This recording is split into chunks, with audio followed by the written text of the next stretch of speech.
Goeiedag en baie welkom by Insig, die program waar ons in diepte studie uit God se woord uit doen.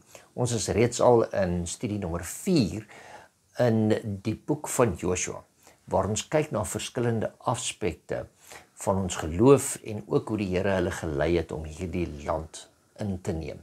En vandag gaan ons 'n bietjie konsentreer op daardie leerowerste van die Here wat aan Joshua verskyn het en hom weer eens 'n vraag geantwoord het op sy vraag: is u met ons of is u met ons vyande? En hy het gesê: nee, maar ek is die leerowerste van die Here.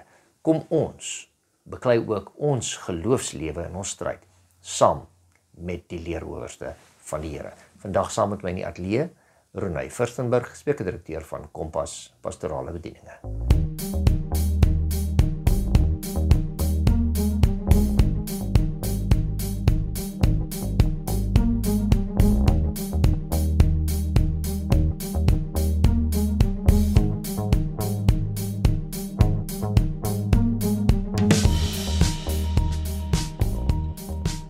Goeiedag en welkom by Insig. Ronay, ons is weer besig met ons studie en ons gaan voort. En ons is reeds in studie nommer 4 in die boek van Joshua om te kyk na die geloof en die getuienisse wat daar is. So ons is by studie nommer 4 en ons gaan weer na 'n paar ander interessante dinge kyk en 'n paar konsepte wat uit hierdie studie uitkom. Maar voor ons begin, kom ons buig ons hoofde saam. Vader, ons sê vir U baie dankie dat ons weer eens U woord kan open en ons vra Here dat U genade vir ons genoeg sal wees, dat ons insig te mag kry uit U woord uit wat ons van tevore nie gehad het nie. Daarom bid ons dat die Gees ons sal lei, in Jesus naam vra ons dit. Amen. Amen. So kom ons gaan blaai na Joshua hoofstuk 10 en daar lees ons vers 14. Joshua 10 vers 14. En net die agtergrond daarvan, onthou dit is die veldslag wat hulle gehad het waar Joshua vir die Here gevra het, die son moet so 'n bietjie stil staan. Ons het so 'n bietjie meer tyd nodig vir hierdie veldslag. Okay. Joshua 10 vers 14. En daar was geen dag soos hierdie een voor hom of na hom dat die Here na die stem van 'n man geluister het, want die Here het vir Israel gestry.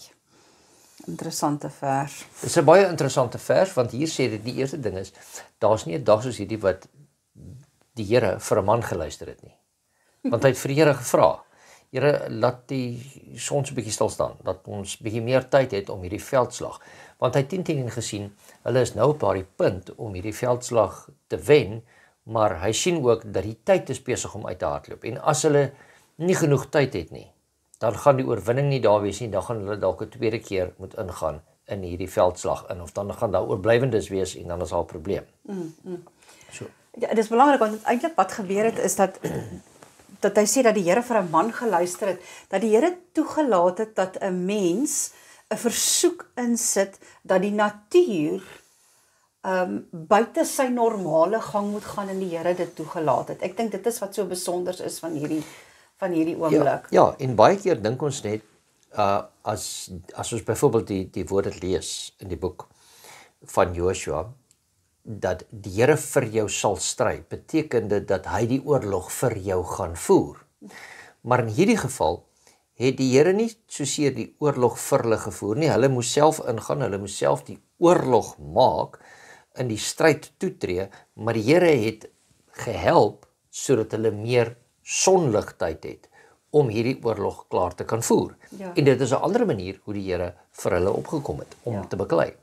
Ek dink miskien moet ons net so een tree dalk gou teruggee. Jy weet, vir ons wat soms so halfdwars in die krop steek oor hoekom Joshua en die volk die oomblik toe hulle deurgetrek het, onmiddellik deur die Here van blote nomade volk oorgeskuif is na 'n militêre beweging, waar hulle moes begin veg, hulle moes wapens opneem, hulle moes die land Kanaan inneem. En ek weet daar's natuurlik baie kritiek uit ander oorde uit, maar weet, baie mense beskryf die Bybel as hierdie verskriklike wrede klomp mense wat ander volke moes doodgemaak het ensovoorts. Maar ek dink ons moet net eers gou twee goeters in ag neem. In die eerste plek, as ons net teruggaan weer in die geskiedenis waar ons nou in ons vorige reeks studies vandaan gekom het waar ons die geskiedenis van Moses in die boek Eksodus So wat hulle deurgetrek het tot hulle rondgewandel het en hulle het nou nog nie oorgegaan in dit is nou nog in Moses se tyd waar hulle in die woestyn is, het die Here vir hulle klaar vooruitgesê dat hy die land Kanaan vir hulle beplan het, maar op heeltemal 'n ander wyse. Ja, en onthou nou net, ons het net bykom, so met ander woorde, hulle het ook spioene uitgestuur. Hulle wou ingaan en toe daai sonde en toe sê die Here nee, julle sal vir 40 jaar in die woestyn wees. En hierdie is nou die tweede slag wat hulle ingegaan het, nê? So daai is met die eerste slag wat jy nou vir ons gaan lees. Ek gaan nou gou-gou vir julle lees wat het die Here vir Moses gesê in daardie tyd, wat beplan hy vir die volk wanneer hulle in Kanaan ingaan, nê? En hy, ons lees dit in Eksodus 23, en hy sê vanaf vers 27 sê hy, en ek sal my skrik voor jou uitstuur en elke volk waarby jy kom in verwarring bring, en ek sal al jou vyande vir jou laat vlug. Ook sal ek perdebye voor jou uitstuur, die sal die Jewiete, die Kanaaniete, die Hetiete voor jou uitverdrywe. Ek sal hulle nie in 1 jaar voor jou uitdrywe nie, dat die land nie woes word en die ongediertes teen jou te veel word nie. Kom mooi sê die Here, ek sal tot beplan dat die volke stadig maar seker uit die land uit wegtrek, sodat jy kan inkom, stadig maar seker, maar nie so vinnig dat die plekke lank leeg staan met ander woorde, dat jy kan vermeerder in hierdie land. Dat jy kan vermeerder, en so pragtig, dan sê hy vir hom, in vers 30, ek sal hulle so langsamerhand voor jou uitverdrywe, sodat jy vrugbaar word en die land beerwe. So, die Here het heeltemal 'n ander beplanning gehad oorspronklik, oor hoe hy die land van Kanaan beplan het om vir sy volk te gee. Maar wat het gebeur? Moses het sy spioene uitgestuur, 12 van hulle, net 2 van hulle kom terug en sê, hierdie land het die Here vir ons gegee, dis 'n land van melk en honing, ons kan hierdie land inneem, ons kan oortrek, want die Here het dit beloof. 10 van hulle sê, ons is baie jammer, ons sien nie hiervoor kans nie. En die Here draai daai hele volk net so om, sit vir hulle terug vir 40 jaar, dat die ou geslag kan uitsterwe. Nou kom die nuwe geslag deur, en die nuwe geslag het nou as die ou geslag oorgetrek het, toe hulle moes oorgetrek het, sou hulle met rustigheid daardie hele land kon ingeneem het. Hulle dit verbeur, hulle dit geweier, en wat hulle nou veroorsaak het, is dat hulle nageslag met 'n militêre mag moes ingaan, en op 'n baie harder manier die land moes ontvang. Nog steeds met die hulp van die Here, en dan die ander versie wat ek ook daar gelees het, daar sou ook tog militêre veldslae plaasgevind het, na die teks wat jy gelees het, want dit sê daar vir ons, want die Here sal die volk voor jou uitverdryf, met ander woorde, en hulle sal vir jou vlug. Hoekom sal hulle vir jou vlug? En ek dink tog ook, hulle was nie net heeltemal 'n nomadiese volk nie, want hulle weet hulle moes oortrek een of ander tyd. So hulle moes ook tog self gereed gekry het vir een of ander in daardie 40 jaar, vir een of ander manier militêr moes hulle begin voorberei. Dalk nou nie soos heeltemal 100% nie, maar hulle moes hulle tog daarvoor voorberei. Enige land in die wêreld het tog 'n militêre mag. En ons almal hoop om nie ons militêre mag te gebruik nie. Ja. Maar ons almal het 'n militêre mag. Ja. En ek dink ons maak die fout om te dink, as ons aan Moses dink, dan dink ons aan die skaapwagter Moses, wat geroep is agter die skape uit, om die volk te gaan lei. Maar voor dit was hy vir 40 jaar in die opleiding van Egipte, en hy was een van hulle bevelvoerders ook. So hy het die beste van die beste militêre opleiding gehad, en Joshua was aan sy hand, aan sy sy, en ons lees tog, nou sover as ons in hierdie laaste paar weke gestudeer het, het ons gesien, dat Joshua het nooit die sy van Moses verlaat nie, so die opleiding wat hy nodig gehad het, het hy eerstehands by Moses kon gekry. So toe die Here vir hom oorvat en vir hom sê, nou gaan jy hierdie land in, was hy reg gewees, en ek sê paraat gewees om die werk van die Here te gaan doen. Ek wil amper soos wat ons nou maar in die weermagtaal praat, hy was die 2IB, en ons sê dit nou 2IB, tweede in bevel gewees. So, hy moes geweet het wat hy ook gedoen het. Hy het alles saam met Moses gedoen, en hy was basies Moses se, kan ek sê, generaal, om die dinge te gaan uitvoer. Maar kom ons lees verder, dan gaan ons na Joshua hoofstuk 5 toe. dan lees ons daar vanaf vers 13 tot 15. Want hier is, ek wil nie sê 'n snaakse gebeurtenis nie, maar hier is 'n gebeurtenis wat plaasvind in Joshua 5 vers 13 tot 15. En terwyl Joshua by Jerigo was, slaan hy sy oë op en kyk, en daar staan 'n man teenoor hom met 'n ontblote swaard in sy hand. En Joshua het na hom gegaan en hom gevra, behoort u by ons of by ons vyande? En hy sê, nee, maar ek is die leerowerste van die Here. Ek het nou gekom, en toe val Joshua op sy aangesig op die grond en buig vir hom neer en vra hom, wat wil my Here aan sy diensknegt sê? Toe sê die leerowerste van die Here vir Joshua, trek jou skoene van jou voete af, want die plek waarop jy staan is heilig, en Joshua het so gedoen. Okay, so kom ons begin sommer dadelik by die einde van daai vers. Dis baie besonder. By die einde van daai vers. Trek jou skoene van jou voete af, want die plek waarop jy staan is heilig. Nou die vorige keer toe 'n bevelvoerder, wat toe nog nie 'n bevelvoerder was nie, dit moes doen, was Moses. En dit was by die brandende bos. Hoekom moes Moses sy skoene uittrek? Want die grond waarop was heilig, want dit was die teenwoordigheid van God was daar. Met ander woorde, hier kom die leerowerste van die Here. Hier is dit soos wat ons hom ken, Christus self, Jesus is daar, en hy is die leerowerste van die Here. En hy is in die teenwoordigheid. Met ander woorde, Joshua besef hier, hy is in die teenwoordigheid van die tweede persoon in die Godheid, Jesus Christus, en hy trek sy skoene van sy voete af. Want nou besef hy, maar hier, so dis die eerste ding wat ons moet besef. So hy praat hier direk met Christus. En hier sien ons dit dan nou, die eerste gedeelte wat daar uitkom, wat hy vir hom sê, hulle is voor Jerigo, dis voor hulle die land ingaan.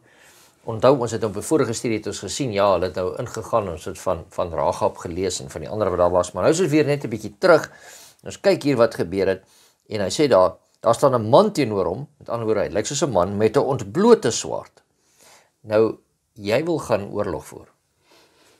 Jy is gereed om deur te trek, en hier staan 'n man voor jou met 'n ontblote swaard. Dit beteken net moeilikheid. Ja. En Joshua vra vir hom, behoort u by ons of by ons vyande? Met ander woorde, as dit een van sy eie mense was, sou hom herken het. As dit een van die vyande was, dan sou hy hom 10 en ook aan sy kleredrag en sy manier herken het. Want ek meen, hulle het verspieders uitgestuur, so hulle het geweet wat aangaan het.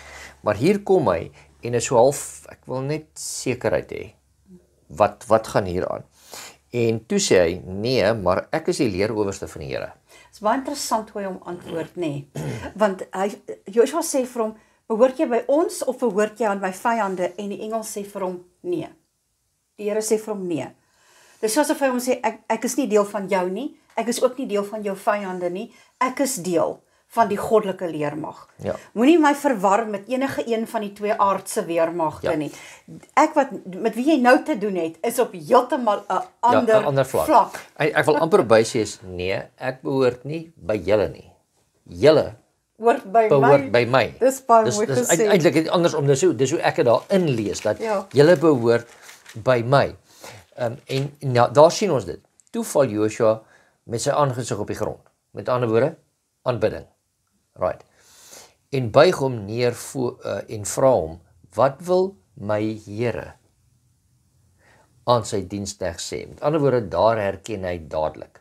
Met ander woorde, die Here het selfs voor hulle oorgegaan het hy gesê, kom ek wees in hulle teenwoordigheid. Kom ek praat nou met daai woorde van Joshua, wees net sterk en volmoed, wees nie bevrees nie. Ek sal met jou wees soos wat ek met Moses was. En hier kom die leerowerste van die Here.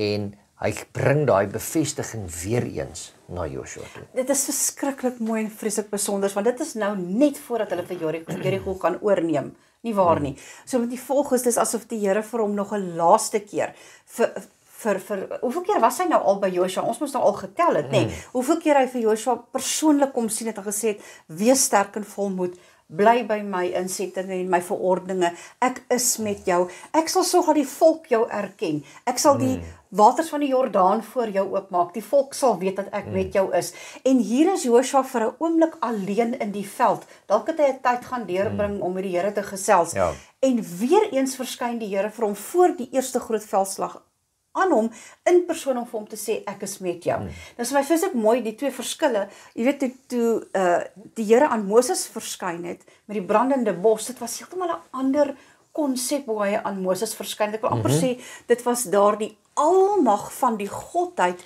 wat jy nou moet gaan bring aan 'n volk, wat niks meer ken as slawerny vir die afgelope 430 jaar nie, wys vir hulle die groot ek is.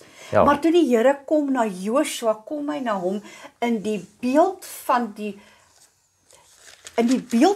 beeld waarin Josua nou moet gaan optree. Toe kom hy na hom as 'n bevelvoerder. Hy kom na hom toe in die mondering van 'n militêre bevelvoerder, want dit is wat Josua nou moes begin word. Hy moes 'n volk inlei in 'n land in waar hy nou vir hulle moes gaan help 'n land oorwin met swaard en met spiese. Hierdie is nou 'n ander beweging. Is mooi hoe die Here homself openbaar aan jou in die tyd van jou lewe en van jou roeping, soos wat jy nodig het om hom te sien. Dis eintlik waarop my hele praatjie nou op hierdie stadium op neerkom. Ja, want onthou hulle het getrek al die jare deur die woestyn, en die wolkkolom en die vuurkolom was by hulle, die teenwoordigheid van God was by hulle. En ons weet ook toe hulle nou deurgetrek en hulle in die land opgekom, toe die manna ook opgehou. So met ander woorde, al die dinge wat in die woestyn was, het nou basies opgehou, en hier kom die leerhoorste van die Here, wat Christus self is, en hy sê, maar ek gaan saam met julle deurtrek, jy hoef nie bevrees te wees nie, Josua, ek is hier, om hierdie land te gaan verower, is jy aan my kant, met ander woorde, gaan jy die bevele navolg, soos wat dit aan jou gebring word. Ek wil dit nou amper, dit staan nie daar geskryf nie, maar dit is basies wat dit op neerkom. So. As ons kyk net in vers 2 van hoofstuk 6, dan sê dit, en toe het die Here vir Josua gesê, kyk, ek gee Jerigo met sy koning en dapper helde in jou hand. So dit was 'n bevestiging. Hy het geweet, hier sal ons oorwinning bereik. Maar so asof die Here vir hom gesê het, jy hoef nie te bekommer nie, Josua, jy's nie die een wat voorloop nie, ek is die een wat voorloop.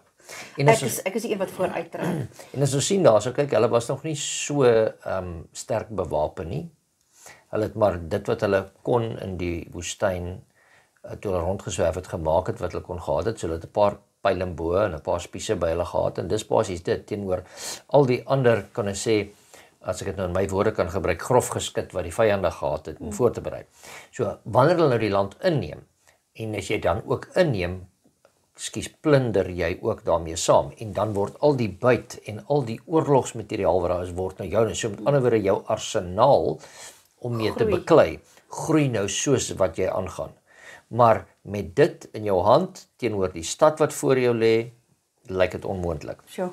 Maar die Here sê, hy sal saam met hulle dit beklei, en ons weet wat het in Jerigo gebeur. Nou, ons weet ook dat hierdie oorlog dis nie die eerste oorlog wat die leeroowerste van die Here beklei het nie, né? Ja, ek dink as ons eerlik wil wees, en ons kyk so na die goed wat ek en jy moet in ons lewe deurstaan, en ons kyk hierdie vreeslike stad wat voor Josua gestaan het, of dit nou Josua was wat gekyk het vir die stad Jerigo, en of dit ek en jy is wat kyk na die uitdaging wat voor ons lê vandag. As ons net herinner daaraan, dat Christus as die leeroowerste oorlog moes voer teen die Satan en sy engele in die hemel van alle plekke. Niemand van ons verwag, die laaste plek wat ons dink oorlog sou uitgebreek het, sou in die hemel wees nie. Dat Christus in die eerste oorlog wat hy gevoer het, was in die hemel teen van sy eie kosbare engele en hulle oorwin het. Dan skielik lyk Jerigo klein, en lyk my probleempies klein, wanneer die leeroowerste van die Here vooruit gaan en sê, maar jy stap mos nou nie in hierdie stryd alleen in die Ronei. Ja, ek is mos Joshua.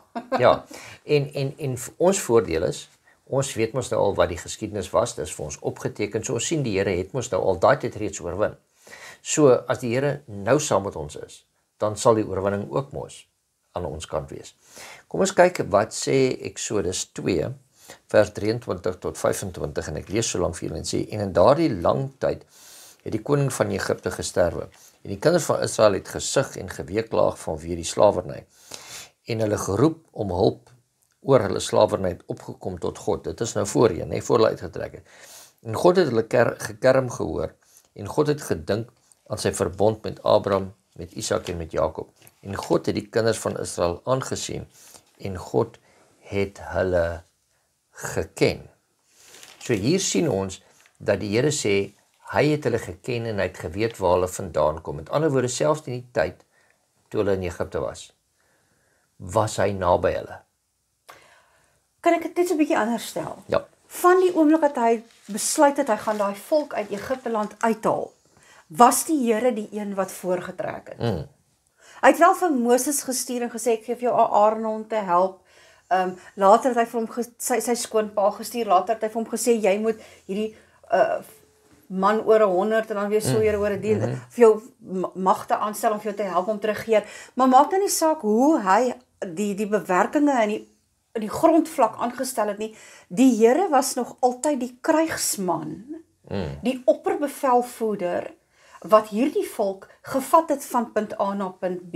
Ja. En ek dink dit is ontsaglik belangrik, al onthou ons nou niks anders in hierdie hele les, behalwe dit wat ons nou hier studeer nie, is dat maak nie saak waar ek en jy ons bevind nie. Solank ek en jy onthou dat die Here die krygsman in ons lewe is, die bevelvoerder is wat ons van punt A tot by punt B sal neem. As ons dit net voor oë sal hou, dan sal die reuse van Kanaan ons nie so bang maak. Nee, want die een wat by ons is 'n baie groter reus as die een wat by hulle is. Ek wil net verder gaan om net daai konsep van die Here is 'n krygsman. Dalk lees ons dan nie die woorde daar nie, maar kom ons kyk net of ons dit kan optel. Hoofstuk 12 van Eksodus en 12 en 13 sê, want ek sal in hierdie nag, nou dink ons, deur Egipte land trek en al die eersgeborenes in Egipte land tref. Dit is die 10de plaag, né? Van mense sowel as van diere. En ek sal strafgerigte oefen. Wie sal strafgerigte oefen? Ek met 'n hoofletter. Die Here sal strafgerigte oefen aan al die gode van Egipte. Ek, die Here. Maar die bloed sal vir julle 'n teken wees aan die huise waarin julle is. As ek die bloed sien, sal ek by julle verbygaan en daar sal geen verderwende plaag onder julle wees wanneer ek Egipte land tref nie. Wie sou Egipte land tref? Die Here self. Die Here self sou dit getref het. So hier kry ons daai konsep van die leerhowerste van die Here en hier kom ons nou die krygsman. En die Here self het voor hulle deurgegaan. En 'n veldslag in Egipte vir hulle geveg gedurende die nag, terwyl hulle, en ek gaan sê, terwyl hulle veronderstel was om te slaap. Ek dink nie iemand het daai nag geslaap nie, maar in daardie nag het die Here gekom en hy het vir hulle beklei. So dit is een ding wat ons nie uit die oog uit moet verloor nie. So as die Here aan ons kant is, hoef ons nie bang te wees vir enige iets wat na ons kant toe kom nie. So as die Here ons byvoorbeeld in 'n situasie instuur en dit lyk vir ons oorweldigend, dan moet ons net weet, as die Here ons daar instuur, sal hy ook die oorwinning vir ons gee wanneer hy ons in 'n veldslag, of dit nou letterlik en of dit nou figuurlik is, sal hy dit aan ons gee. Ja. Ek is altyd geherinner aan die 10 verspieders wat se geloof so klein was. Wat net eenvoudig gesê het, ons is jammer, hulle het in werklikheid die woorde dalk nie hardop uitgespreek nie, maar wat hulle maar basies gesê het is, al het die Here beloof om saam met ons te wees, dit wat ons oë sien, maak ons bang, en dit laat ons twyfel, en dit maak ons God in ons harte klein. Dit is eintlik vreeslik om so daaraan te dink. En dit is wat Joshua op die einde van die dag so wonderlike man gemaak het. So, want onthou, hy was een van die verspieders, saam met Caleb, wat nie geskrik het vir die grootheid van Kanaan en wat hy daar gesien het nie. Hy was die een wat sy geloof vasgestaan het en gesê het, ek gee nie om hoe groot hierdie reuse lyk nie, ek gee nie om hoe groot die probleem lyk nie, my God is groter as die probleem. Ja. En my God het oorwinning beloof. Solank ons, onthou wat die Here vir hom gesê, bly in sy verordeninge, bly getrou, moenie vir hulle bevrees wees nie. Ja. So dis baie interessant. So ons kom weer by daai konsep terug van dat die Here vir ons sal stry. Dis een van die dinge wat die krygsman van die Here vir ons sal doen. Hy sal vir ons stry. Nou as ons weer eens kyk, ons gaan terug na wat Moses vir die volk gesê het. En Eksodus 14 vers 13, 14 en ons kan vers 25 ook lees. Maar Moses het aan die volk gesê, wees nie bevrees nie, staan vas en aanskou die verlossing van die Here wat hy vandag vir julle sal bewerk. Want soos julle die Egiptenaars vandag sien, sal julle hulle nie weer sien in ewigheid nie. Die Here sal vir julle stry en julle moet stil wees. En toe vra die Here vir Moses, wat roep jy na my? Sê aan die kinders van Israel dat hulle moet wegtrek. Ja, met ander woorde, maar die konsep daar is die vers 14, die Here sal vir julle stry. En julle moet stil wees. Nou, as iemand nou met jou praat en sê vir jou, jy moet nou stil bly, dan beteken dit, jy het nou aangegaan en alles uitgepak, as ek dit nou maar so kan stel, nie. En hy sê, julle moet net op die Here vertrou, hy sal vir julle stry. Vers 25 sê, en hy het die wiele van hulle strydwaans laat insak. Hier kom ons by die see. Hulle het droogvoets deurgetrek, die Here kom en hy het die wiele van hulle strydwaans laat insak en hulle met moeite laat voortgaan. Toe sê die Egiptenaars, laat ons van Israel af wegtrek, want die Here stry vir hulle teen die Egiptenaars. Hier is 'n ander konsep. Dat die heidene Die heidene Here erken het dat die Here vir hulle stry. En elke keer daarna, soos wat hulle deur die woestyn getrek het dit vir ons gewys dat Israel nie heeltemal weet of die Here vir hulle stry nie.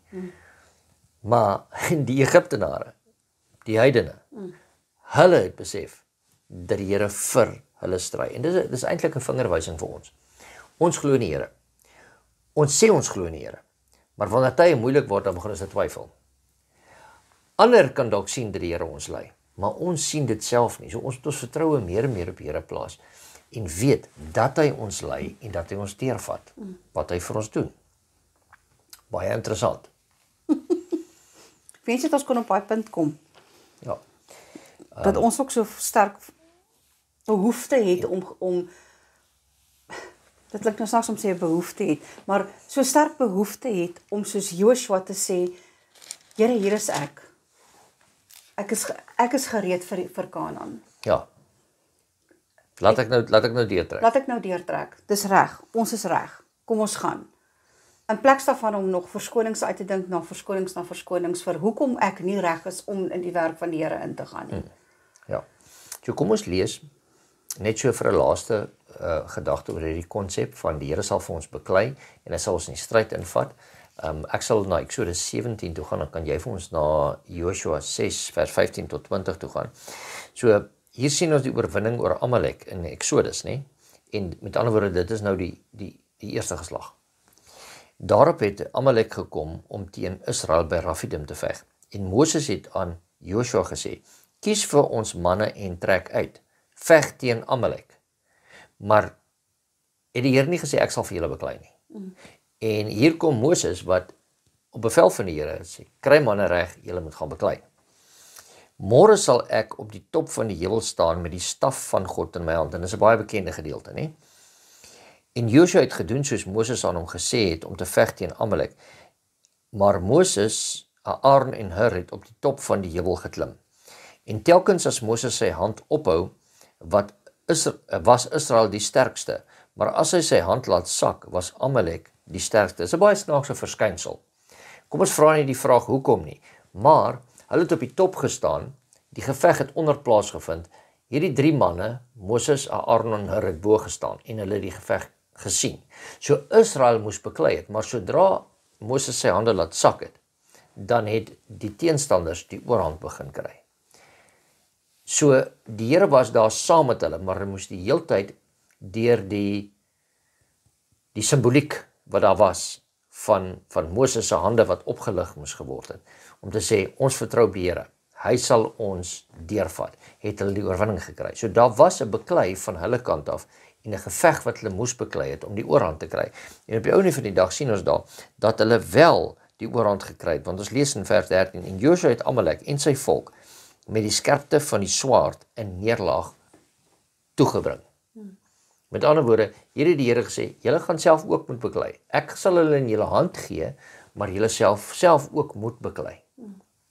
Ek het dan so iets anders wat dan so hier in my gedagtes rondgespeel het. Sê vir my wat jy dalk dink van, of wat u dink daarvan.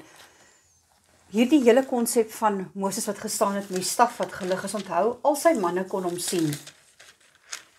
Hy was bo, né? Die hele geveg kon hom, mense wat onder geveg het kon hom, die 3 manne daar bo sien waar hy sy staf ook oplig.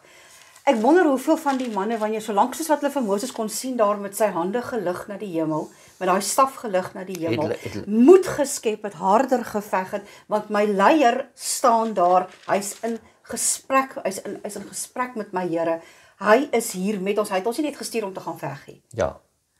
Kyk, dis nou een ding van hierdie pragtige verhaal, is dat die volk is nie net ingestuur om te gaan, Joshua en sy manne is nie net gestuur om te gaan veg en te gaan sterf of te gaan doen nie. Moses het saam gegaan. Hy was daar as 'n simbool dat die Here vir hulle teenwoordig het. Dit was belangrik dat sy hande omhoog gehou word, dat die volk wat besig was om te beklei dit kon sien, moed skep om te sien hulle leier staan daar. Wat sê dit nie van ons leierskap nie? Die volk kyk na ons as leierskap. En solank jou geloof sterk bly, hou jy die geloof van jou volk ook sterk. Hulle het jou nodig as 'n simbool, as 'n een wat vooruitgaan en sê, so lyk sterk geloof. Hier's 'n ander konsep, en ek hou van wat jy sê. Hier's 'n ander konsep. Partykeer probeer ons op ons eie beklei, maar ons raak moeg. En ons laat ons hande sak. Ja. En die een wat ons kan ondersteun, ja, ons het mense wat ons kan ondersteun terwyl ons deur moeilike tye gaan. Baie goed. Maar ons het ook ondersteuning van die Here af nodig, wat ons hande omhoog hou, al raak ons moeg, want Moses moes net so moeg geraak het, want hy het sy hande laat sak. En hulle het hom gehelp om sy hande omhoog te hou. So met ander woorde, in die tye wanneer ons moeilikheid kry, moenie dink, jy staan alleen nie. Ja. Daar is een wat ons help om ons hande omhoog te hou. Okay. Baie mooi gedagte. Joshua 6 vers 15 tot 20. Maar op die 7de dag het hulle vroeg klaar gemaak toe die rooi dag uitkom en die stad op dieselfde manier 7 maal omgetrek, maar net maar die dag het hulle die stad 7 maal omgetrek. En toe die priesters die 7de keer op die horings blaas, sê Joshua vir die volk, skreeu, want die Here gee die stad aan julle oor. Maar die stad met al wat daarin is, moet 'n brandoffer aan die Here wees. Net Rahab, die hoer, mag lewe, sy en almal wat by haar in die huis is, omdat sy die boodskappers wat deur ons uitgestuur was, weggesteek het. Maar neem julle net in ag vir die ban, dat julle nie terwyl julle met die banvloek tref, nog van die bangoed neem, en die laar van Israel onder die ban bring, en dit in die ongeluk stort nie. Ja, ek wil net daar vir jou bysit, ekskuus terwyl jy nou daar is, net daai eerste woordjie daar is ook nie die brandoffer nie, die banoffer, ekskuus tog, die banoffer. Ons praat van die ban, né? Ja. Maar vers 19, maar al die silwer en goud en die koper en yster voorwerpe is heilig aan die Here en moet by die skat van die Here kom. Toe skree die volk en hulle het op die horings geblaas en die volk die geluid van die horing hoor, het die volk die groot krygsgeskreeu aangehef en die muur het op sy plek ingeval en die volk het in die stad ingeklim, elkeen reg voor hom uit en hulle het die stad ingeneem. Okay, so hier sien ons dat die Here hulle gehelp het om in te gaan. Hulle het omgestap en julle moet nou omstap en skree. Dit gaan die stad se mure laat val. Die mense moes 'n groot geloof gehad het. Ekskuus dat ek dit nou net so onomwonde sê. Hulle moes 'n groot geloof gehad het dat wanneer hulle gaan skree, gaan hierdie stad se mure inval, want ekskuus, dit het nog nooit van tevore in die geskiedenis gebeur dat hulle kon gesê het so iets kon gewerk het nie. Maar hulle het die geloof in die Here gehad nie. Tweede ding wat die Here vir hulle sê is, wanneer hierdie mure val, moet elkeen reg voor hom ingaan en julle moet hierdie stad met die banvloek tref, menende alles wat lewendig is, moet gedood word. En daar's net 'n spesifikasie gegee wat gesê het, al wat julle mag uithou, is die Vers 19, die silwer en goud en die koper en ystervoorwerpe. is heilig aan die Here. So dit moet jy uithaal en vir die Here gee. Maar al die ander goed moet jy daar los en al die mense moet jy met die banvloek tref. Natuurlik behalwe Rahab en haar familie. So hier kom dit weer eens. En ons moet 'n deel wees van hierdie inname. As ek nou praat van ons land, sê ek Israel, né? Hulle moes 'n deel wees van die inname. Hulle moes self vorentoe gaan, hulle moes self nou die swaard opneem. En alhoewel die Here vir hulle beklei het en die stad afgebreek het, het hulle 'n aandeel agterna daarin gehad. Hulle het nie die stad ingegaan en toe alles reeds met die banvloek getref nie. Hulle moes dit self doen. Ons kan ons vers 21 net gou lees, dat ons net besef dit, wat jy nou van praat. En alles wat in die stad was, het hulle met die skerpte van die swaard met die banvloek getref. Man sowel as vrou, jonk sowel as oud, tot bees, skaap en esel toe. So, ons maak half die fout om te dink dat die oomblik toe die mure val, toe is die stryd verby. Ja, toe niemand beklei nie. Hulle moes, en dis interessant wat hy sê, dit wat reg voor jou is, jy gaan, so die hele stad was omsingel, jy hardloop net vorentoe, dit wat jy voor jou kry. Aan die ander kant kan amper sê, het mekaar weer in die middel gekry. Kan ons amper sê, skoon gemaak van buitekant af binnekant toe. Ja. Alles wat lewe is gedood. Nou dis waar baie van die mense hulle groot vraag vra, maar ek dink ek wil tog net so vinnig sê, as ons in die geskiedenis gaan kyk van hierdie volke wat in Kanaan was sulke gruwelike afgodsdienaars, hulle tot hulle kinders geoffer aan hulle afgode. So dit was geweldige wrede mense. En daar was 'n rede hoekom die Here hierdie volke van die aarde af verwyder het. Soos in die tyd van Noag, wat die Here gesê het, hy was spyt dat hy die volk gemaak, die mense gemaak het, was daar sekere mense op die aarde waar hy gekom het en gesê het, hier gaan ons skoon vee ons raak van hulle ontsla. Daar was 'n rede daarvoor, ons moet die Here vertrou vir sy beplanning wat hy daar gedoen. Ja, en die twee verskille wat ons hier moet tref is, in die begin het die Here gesê, ek sal die land vir julle gee, ek sal die mense voor julle uitdrywe, ek sal die perde by julle stuur, ek sal hulle vir julle bang maak, ek sal hulle uitdryf. Teenoor hier, waar die tweede geslag nou ingegaan het, sê die Here, ek sal nog steeds met jou wees, ek sal hulle uitdrywe, maar as gevolg van ongehoorsaamheid wat in die verlede plaasgevind het, gaan julle nou ook julle eie aandeel hierin moet speel en dan ook die land moet verower. Ook nou dis nou nie meer so maklik nie, dis nou met meer moeite. Nou hier is iets anders vir ons, wat die les wat daar vir ons is. As die Here die eerste keer vir ons 'n opdrag gee, voer die opdrag uit. Want die tweede keer as die Here vir die opdrag gee, gaan dit dalk nie so maklik gaan, soos die eerste keer dat hy die opdrag gegee het nie. Want daar is 'n les wat elkeen van ons daaruit moet leer. Moenie dat jou geslag se ongeloof die werk van die Here vir die volgende geslag vermoeilik nie. Dis basies wat dit ook neerkom. Dis waarop dit neerkom. Ja, dat my en jou ongeloof kan die werk wat ons kinders moet doen vir die Here so vermoeilik, dat hulle met 'n geweldige stryd op die einde van die dag die werk van die Here moet klaarmaak. Ronay, dit was goed om na hierdie gedeelte te kyk en hierdie paar verse te kyk in die boek van Josua. Dat ons kan sien dat die Here het hulle nog steeds versterk en hy was nog steeds saam met hulle om hierdie stryd te vat en die beloofde land in te neem. En ons het ook 'n stryd, want hoe sê jy altyd, ons is nog aan hierdie kant van die Jordaan, ons moet nog deurgaan na die beloofde land toe. So ons het ook nog 'n stryd om te stry. Is dit aldag maklik? Nee. Maar ons het 'n stryd om te stry vir die Here en ons moet aan hom gehoorsaam wees. Renée, dit was goed om weer saam met jou 'n paar minute te kan spandeer uit God se woord uit. Sal jy vir ons afsluit met 'n gebed. Kom ons bid saam. Baie dankie Here vir die fantastiese studie wat U vandag vir ons gegee het. Ons bid dat U vir ons sal vul met insig en met wysheid en 'n rukkie van stilte vir ons sal gee om oor hierdie dinge te dink. Dat my geslag dalk op die einde van die dag die werk vir die volgende geslag vermoeilik weens ons ongeloof. Here, mag ons nie asseblief in dieselfde struik val as wat die Israeliete geval het nie. Mag ons asseblief die geslag wees wat die geloof het, sodat die werk klaargemaak kan word en almal van ons die wederkoms van die Here so spoedig as moontlik kan ken. Ons bid dit in U naam. Amen. Amen.